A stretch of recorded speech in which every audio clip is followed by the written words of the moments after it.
I know I'm late to the party. I wanted to take a break. I wanted to take a 1 day break.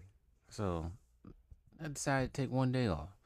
And while I took that 1 day off, some of the news of the town was a name I haven't heard about or heard from in I don't know how long. Sebastian Telfair. Everybody remember him? Yeah, not many don't. I remember him as this big time 5-star recruit out of New York, right? Back in 2004. I remember him being listed as a number two, was it point guard? Like a top 10 player in the nation back in 2004. I remember him, was he supposed to go to Louisville with Rick Pitino or something like that? And decided to go pro because I think he wanted to, of course, get money. But I think he was drafted. Who was he drafted by? Yeah, he was drafted by the Portland Trailblazers. I don't know why I thought it was Minnesota Timberwolves, but he was drafted by the Portland Trailblazers, first round, 13 overall pick. Uh, it started out well for him. It's a rookie season, but it just all fell apart. He became a journeyman in the NBA. One of those players that was what could have been. He did achieve becoming Mr. Basketball USA in 2004. McDonald's All-American MVP, first team Parade All-American, second team Parade All-American 03, New York Mr. Basketball. But like I said, his NBA career, he jumped from the Portland Trailblazers to the Boston Celtics, Timberwolves, Clippers, Cavaliers, back to the Timberwolves, Suns, Toronto Raptors before going over to China. Then came back for a season, half a season, to play OKC, and then going back to China to follow in his footsteps as his older cousin, Stephon Marbury. And then, pretty much after he left the league, I want to say around 2010, you didn't hear much out of him. Yeah, I didn't hear much out of him.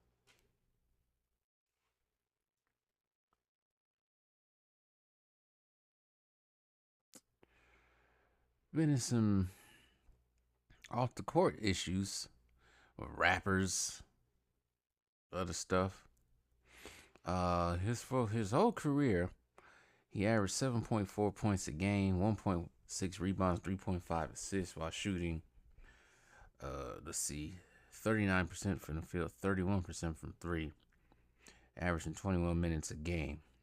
I don't think he ever went to the playoffs because all the teams he played with never went to playoffs. They weren't playoff bound teams prior to after he left. But anyways, like I said, you haven't heard of the name in some time. He was drafted in that 2004 draft, which wasn't really a decent draft. It's probably going to be one Hall of Famer coming out of that draft, and that being Dwight Howard. There was Tony Allen, Andre Iguodala, Ben Gordon, which I did a video on a couple months ago, Emeka Okafor, Devin Harris, Josh Childress, who decided to go overseas and play, Luol Deng.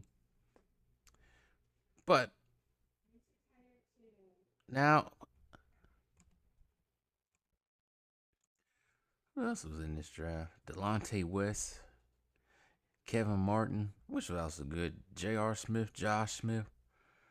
It was all right, but it ain't gonna be no Hall of Famers out except for Dwight Howard. But skip now to 2024, almost 20 years later after he was drafted. And this is the first time I'm hearing something about him. And I don't like it, what he said. And I don't even know why this was even discussed in the first place. I don't get it. So, like I said, I'm late to the game. Some of you probably might know already. I guess Sebastian Telfair was, I think it was an interview with Vlad TV of all people.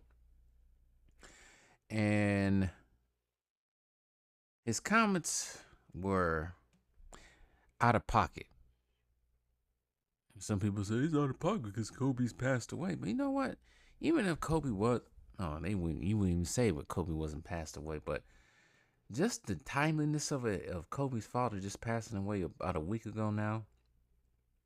And speaking about another man who ain't here to defend himself, it's just nasty work. So let's see here.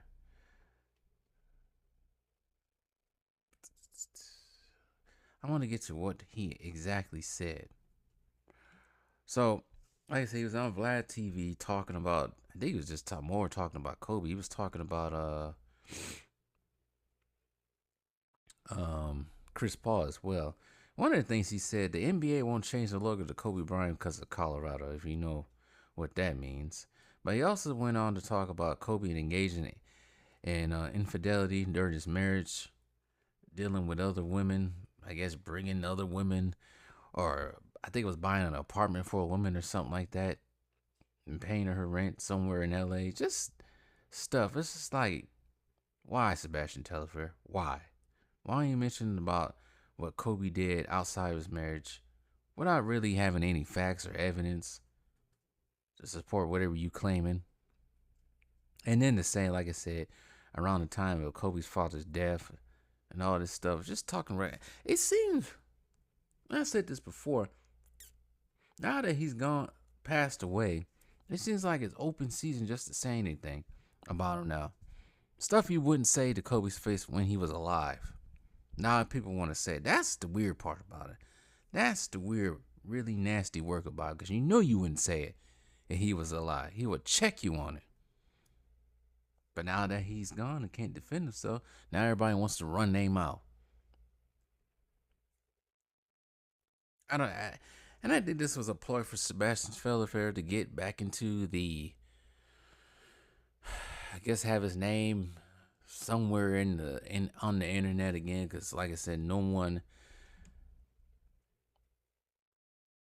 I wouldn't say no one remembered him. It's just he wasn't talked about. Like I said, I haven't heard of his name being mentioned in anything outside of NBA, more high school, but outside the inside within the NBA, no, nobody talks about him like that. But Steven Jackson took offense to it, and I'm not a big fan of Steven Jackson at all. But I like what he said here. See here, I'm gonna go down to here. This is what he said. Hey, man, to all the athletes that might go through hard times, that their career don't go the way they wanted to go, just don't be Sebastian Telfair, dog. Okay, don't be him.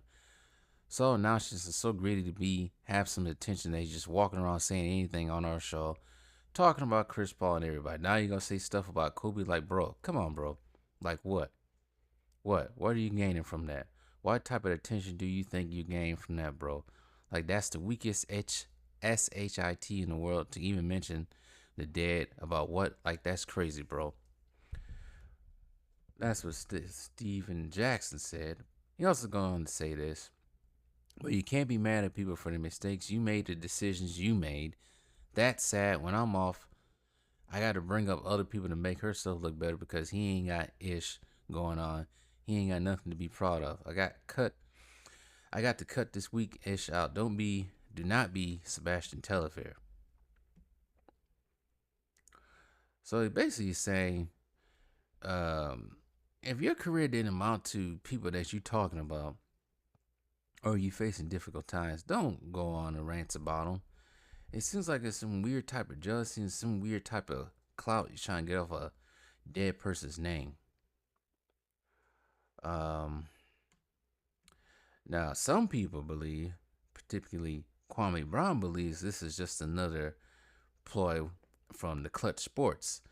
There's no evidence of that, but it smells like something that Clutch Sports would do because we all know that they're trying to put Kobe's name away, faded out of history, particularly a guy in LA that's balding. I will not say his name, but I don't think there's any claims of that at all. But yeah, what Sebastian Telfair was talking about was out of pocket, just mentioning infidelity, supposed infidelity that Kobe might have had. It's just bad timing and something you shouldn't say really at all because you don't have any evidence. And neither does anybody have any evidence of it. And like I said, this stuff that they try to put on Kobe's name, it just sounds weird. People want to say it now.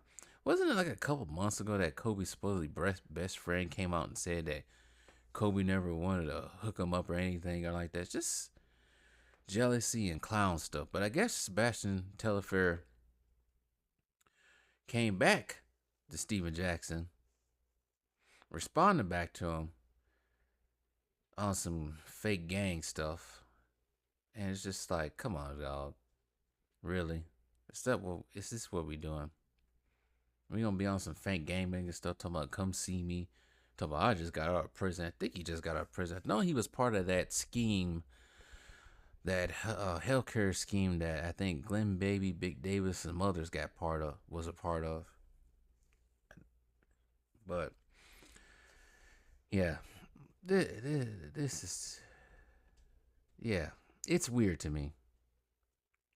It's weird how dudes talk about how what other dudes be doing with other women, how many women they get, and what type of women. It's just worried about what women they sleeping with. It's just weirdo stuff. I never got it. I never got why people did that. It's like, why are you always worried about supposedly who I'm sleeping with and who I'm not sleeping with? It's none of your business. In this case, it's nobody. It's not the world's business to know what Kobe was doing when he was alive. But anyways, stuff is weird, man. There was something else I was thinking about before I tag off on here. Oh yeah, there's another thing I'm starting to see. I'm starting to see it a little bit on my channel and other people's channel. And I'm gonna say this one more last time. Can we stop saying that LeBron had something to do with Kobe's death? Yeah, you guys know I'm not the biggest LeBron fan, but to say that LeBron possibly set up Kobe to freaking get deleted, it's very childish and dumb. Can we please stop saying that? I don't think LeBron had nothing to do with that. Nothing. Absolutely all nothing to do with Kobe's death. Now, it does seem very suspicious that all of a sudden they use Kobe's name for their finals win and everything else, but no, LeBron had nothing to do with that. But anyways, Sebastian Telfair, check yourself, man. Stop talking about other people's business. That ain't your business to talk about. But I'm glad Steven Jackson spoke out. And like I said, I'm not a big fan of Steven Jackson. I think he's an idiot. But I'm glad he spoke out about this. But anyways, tell me what you guys think.